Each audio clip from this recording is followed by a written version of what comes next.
We're talking with Judith Knotts about her book, My Brother, and there is incredible teaching piece in here, and I'm hoping I surprise Judy with how powerful I think this is, because I'm not sure she'll appreciate it. But Judy, you literally have, and it's page 31, it's a prayer lesson.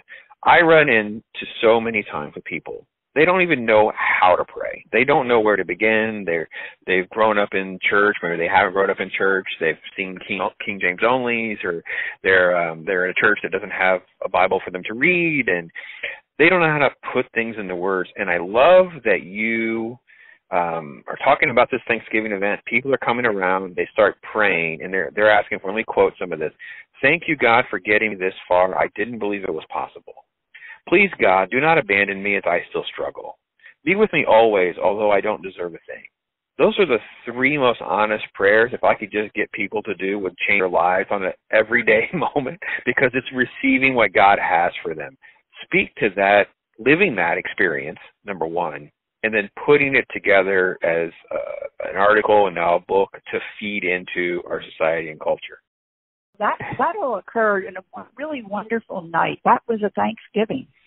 And I kind of got my nerve up, and I invited almost people that I knew, a crowd of them, maybe, I don't have a big house, but maybe 6 people, to Thanksgiving.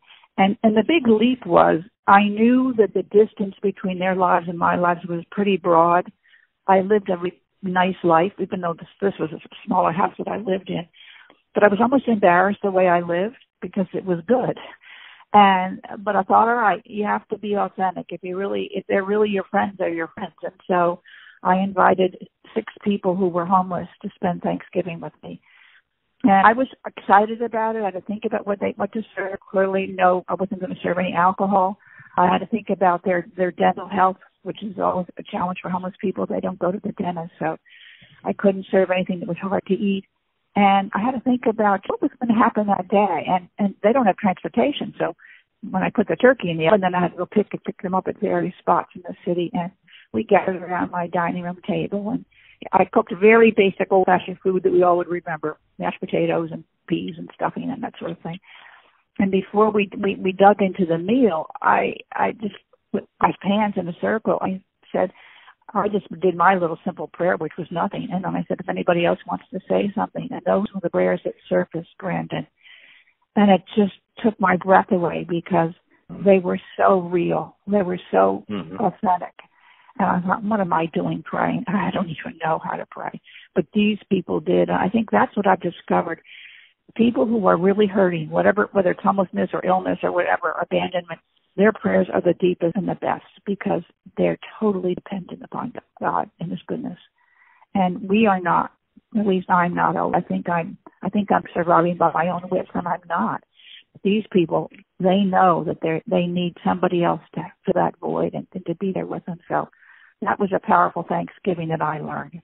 It's beautiful. It literally, folks, if you're going through a tragedy or you're coming out of a tragedy or whatever, taking a moment to say, thank God, I didn't know I could get this far, or I still know I need you, God. I don't even know what to do or whatever. I still struggle. Like sometimes we get caught up in churchy stuff and we think, oh man, I'm trying to quit smoking, or I'm trying to eat less, or I got a porn or a drug addiction, or you know what, God, just don't lose me. I want to still try to get closer to you. I'm still struggling. These are the honest prayers that we all need, and that's what you're capturing, right, Judy? It's just that honestness that we all share. Right. It was their prayers were so pure. It was just beautiful.